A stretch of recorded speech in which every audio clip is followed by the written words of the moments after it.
আমাদের পুরী সফরের শেষ ধাপে এসে সকাল সকাল বেরিয়ে পড়লাম মহাপ্রভুর দর্শনে।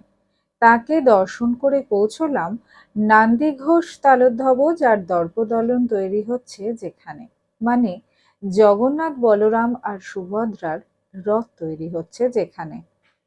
আমি অবশ্য এর আগে কখনো রথ তৈরি হতে দেখিনি। এবারে সেই সৌভাগ্য ঘটলো।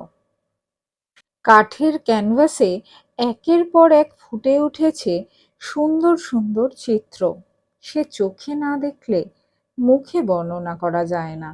হাতের জাদুতে এই রথ যারা তৈরি করেন তাদের ডাক সাইটে বলা হয় বিশ্বকর্মার সেবক। কারণ এনারা বংশানুক্রমে এই রথ নির্মাণ করে আসছে এবং আজকের দিনে দাঁড়িয়েও কোনো রকম মেজারিং টেপ বা অন্য কিছু ব্যবহার করা হয় না।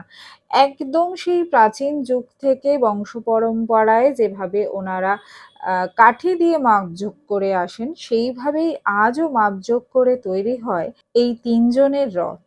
অক্ষয় তৃতীয়ার পবিত্র তিথিতে শুরু হয় রথ নির্মাণের কাজ। প্রতিটি রথের নির্মাণ শৈলী থেকে শুরু করে চাকার সংখ্যা অবধি সমস্তটাতেই অনুসরণ করা হয় প্রাচীন ঐতিহ্য।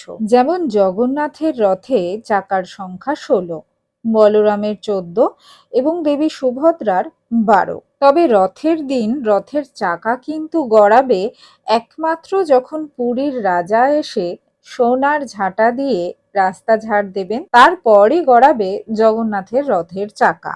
পুরীর রথযাত্রাকে কেন্দ্র করে রয়েছে অনেক গল্প। তার মধ্যে একটা হলো জগন্নাথ দেব গুন্ডিচা মন্দিরে ঢোকার আগে যত প্রখর রৌদ্র তাপই থাকুক না কেন, এক পশলা বৃষ্টি অবশ্যই হবে। তাই পরের বার পুরীর রথযাত্রা দেখতে বসলে অতি অবশ্যই মনে রাখবেন, পুরীর এই রথ তিনটি কিন্তু শুধু কাঠ দিয়ে তৈরি নয়, কয়েকশো বছরের ঐতিহ্য, বিশ্বাস আর সমর্পণ দিয়ে তৈরি।